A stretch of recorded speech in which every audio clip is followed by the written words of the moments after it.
Kalau semuanya miskin, nanti yang miskin kerja di mana kalau semuanya miskin? Ya kembali ke tadi, ke ilmu khitab.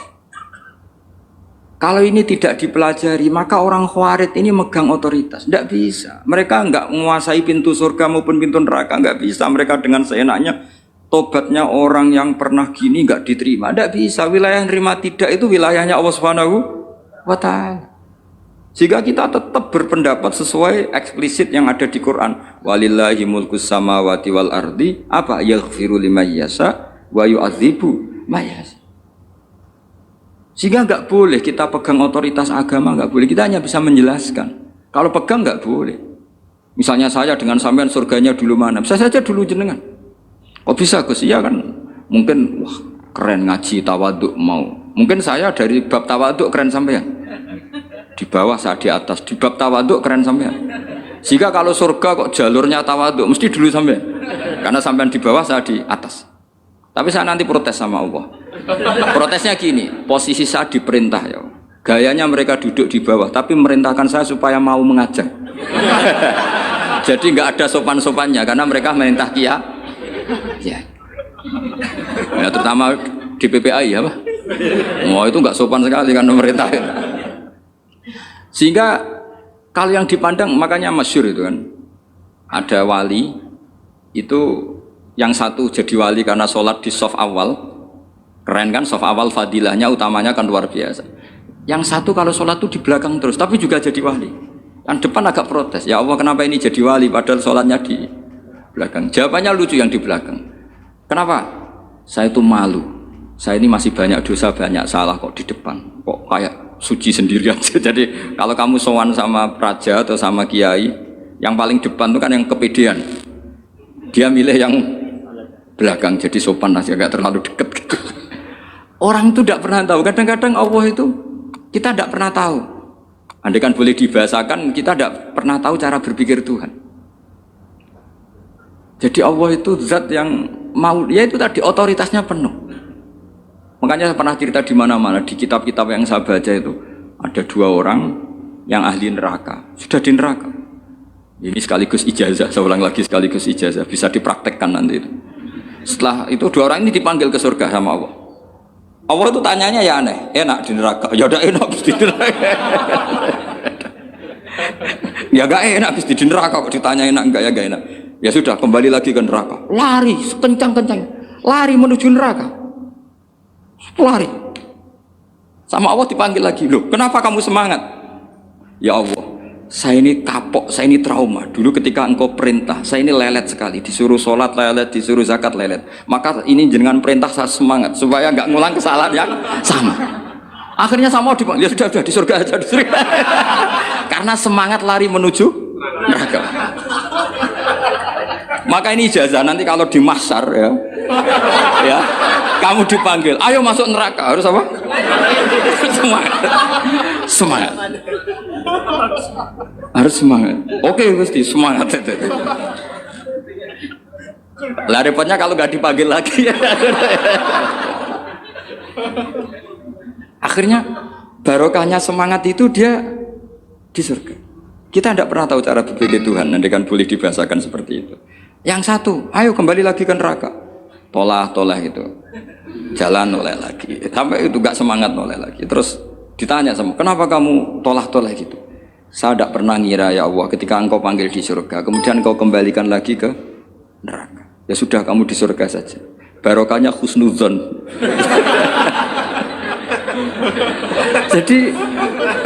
jadi Tuhan itu unik. Makanya dalam tradisi ulama itu ad-dinu ar-riwayah, agama itu riwayat. Sebagian diredaksikan inna hadzal ilma dinun fanzuru amman ta'khuduna dinakum. Agama ini, ilmu ini agama, maka lihat riwayatnya. Karena kita tidak pernah tahu cara berpikir Tuhan. Kita harus mengikuti riwayat yang diutarakan Rasulullah SAW. Karena kita tidak pernah tahu. Kayak tadi ada orang diinjek, kita mesti kan terprovokasi ingin bela yang sujud menyalahkan yang injek. Tapi ketika yang sujud mencatut nama Tuhan, Allah tidak akan memaafkan kamu. Itu Tuhan tersinggung karena sifatnya direduksi satu, diambil satu, disembunyikan satu. Loh ada kan dia begini mungkin malah Allah maklumi. Saya tidak akan maafkan kamu. Enggak apa-apa Allah, kan saya. Kan nggak mencatut namanya Allah. Selama hidup saya tidak akan maafkan kamu. Allah nggak akan tersinggung. Karena dia sebagai manusia tentu punya dendam, punya rasa mangkel, punya emosi. Tapi kalau ketika bilang Allah tidak akan maafkan kamu, berarti dia mencatut statusnya Allah. Dan Allah disifatkan hanya satu dari sifatnya Allah, yaitu hanya sifat menyiksa. Padahal Allah punya sifat memaafkan. Ini hati-hati bagi orang-orang soleh, orang-orang yang terlalu berpikir keras dalam Islam, nggak boleh seperti itu. Masyhur itu kan, ada satu perkampungan yang sering secara masif terstruktural mau menghabisi Nabi, yaitu namanya kampung Usoyyah, Ro'lan sama Dzakwan. 3 kampung ini sering koalisi mau menghabisi Nabi, sampai Nabi sering kunut nazilah, Allahumma an Ro'lan wa Dzakwan wa Usoyyat asad Allah wa Rasulah. Sering dipasutkan gitu, tapi Allah malah menurunkan wahyu, Muhammad, kamu tidak boleh intervensi saya seperti itu. Bisa saja mereka dapat hidayah. Semenjak itu Nabi meninggalkan kunut nazilah. Terus dan sebagian ulama mengatakan itu awal diturunkannya ayat laisalaka minal amri syai'un au yatuba alaihim au yu'adzibahum. Jadi ini sekaligus lagi-lagi ini bab khitab. Jadi ya seperti kita punya, makanya orang itu tetap donga ya muqallibal qulub sabit qalbi ala dini, karena otoritas itu bagi yang punya. Maka kata malik, kata pemilik itu kunci dalam ilmu tauhid atau ilmu tafsir atau ilmu apa saja. Misalnya gini, saya punya rumah. Saya punya rumah yang ruangan depan itu ruang tamu, tentu dapat perlakuan khusus. Sering steril, sering bersih, bahkan dihias pakai bunga, pakai macam-macam. Ruangan tengah biasa, ruangan belakang buat buangan sampah, buat WC, buat macam-macam. Sah apa enggak? Sah. Kenapa? Karena saya pemiliknya. Apa? Karena saya. Tapi kira-kira yang sedang di ruang tamu, tanah yang sedang di ruang tamu yang dimanjakan juga enggak boleh kumo luhur. Bisa saja suatu saat saya rubah pikiran, rumah saya tak balik dari menghadap utara ke selatan. Yang dulu WC jadi ruang tamu, yang ruang tamu jadi WC. Langsung perlakuannya rubah 180 apa derajat, jika 360 derajat. Nah itu yang di sini nih, kenapa orang soleh pun tetap takut sama Allah, karena Allah itu yaf'alu ma yasha, bisa melakukan apa saja. Sehingga tradisinya ulama ketika zaman ini sudah rusak seperti ini, ulama-ulama tidak ada yang khawatir, karena Allah mensifati dirinya Al-Hadi sebagai zat penunjuk. Coba kita sudah tidak ditungguin nabi, nggak ditungguin wali, nggak ditungguin orang-orang soleh dulu, tapi agama itu ya jalan sampai sekarang. Ada orang ngaji, ada orang sholat, ada orang zakat. Andaikan agama itu diserahkan manusia, sudah kita tidak bisa mempertahankan agama ini di zaman seperti ini. Tapi karena Allah itu Al-Hadi, zat yang memberi petunjuk, dan sifat Allah Ta'ala pasti tata'atsaru bi khalqih, pasti ada akibatnya di makhluk. Seperti Allah mensifati dirinya Ar-Razzaq, yang memberi rizki. Buat zaman buyut-buyut perang dijajah Belanda ya tetap makan, ya tetap kawin. Kadang istrinya banyak padahal zaman jajan Belanda. Kita nggak dijajah aja susah. Dulu itu babah kamu istrinya 1 atau 2, buyut-buyut kamu banyak yang 2 padahal miskin. Karena Allah mensifati dirinya Ar-Razzaq. Mbok keadaan kayak apa orang tetap dapat rezeki. Begitu juga Allah mensifati dirinya Al-Hadi. Mbok keadaan dunia rusak kayak apa tetap ada yang dapat hidayah. Jadi kamu tidak usah khawatir terhadap agama ini, karena Allah mensifati dirinya apa? Al-Hadi, zat yang memberi petunjuk. Kayak apa Amerika, kayak apa Korea. Saya itu pernah di Korea, katanya negara ateis. Di sana TKI yang nyari uang, ternyata di sana itu bikin masjid. Coba kalau Allah menghendaki, di Korea ada masjid. Karena bikin masjid gak boleh, kalau nyewa boleh. Jadi Korea itu ada satu aturan, kayak di Jepang, kayak di umumnya negara maju. Yang sudah fungsi sosial itu tetap sosial, gak boleh menambah yang baru. Jadi kalau dari gereja dibeli masjid boleh, tapi kalau tanah lapang dipakai masjid nggak boleh karena ngurangi tanah. Tapi kalau dari gereja jadi masjid boleh, dari bar untuk masjid boleh, dari pantai asuhan jadi masjid boleh. Pokoknya fungsi sosial. Saya pernah ngaji di masjid itu, bawahnya bar, atasnya gereja, atasnya lagi masjid. Kadang ya balik masjid dulu, bar, baru gereja. Karena memang yang sudah kawasan sosial ya kawasan publik ya untuk publik. Kita tidak pernah mengira kalau di sana ada tauhid. Tapi Allah itu Al-Hadi, apa? Allah itu Al-Hadi. Sehingga ya delala ada orang Indonesia kerja di sana, terus nuraninya tersiksa kalau tidak ada tempat sujud. Akhirnya mereka urunan bikin masjid. Itu banyak yang santri saya sering ngaji saya. Ya saya ulang lagi ya. Jadi cara mikir khitab sama Allah gitu dulu ya. Enggak boleh kamu berpikir khawarid yang membatasi kekuasaan atau hidayatnya Allah Subhanahu wa Ta'ala. Karena kita tidak pernah tahu. Sa'labah ngomong gitu itu masalah besar. Karena mengatakan kekasihnya Allah itu pemungli. Karena tadi, wah ini tidak zakat lagi tapi apa? Pungli. Ini apa? Pemerasan. Karena tadi jumlahnya sudah sekitar 4.000, zakatnya kan banyak sekali. Makanya saya mohon, saya model di UI itu setuju. Kalau zakatnya dimulai dari kecil lebih ringan. Misalnya kita gaji 1 juta, dipotong 25.000 kan ringan. Tapi kalau gaji kamu 1 miliar, kan mendingan untuk bayar supir buat yang jaga gudang kan mesti pikir aja sudah macam-macam daripada dipakai zakat. Ya, jadi diantara menganalisis Quran adalah apa? Dudukkan Allah sebagai malikul umur kulliha yang menguasai semua urusan. Tapi kalau kita apapun hebatnya hanya sebagai ulama, hanya sebagai mufti, hanya sebagai kiai itu tidak punya otoritas.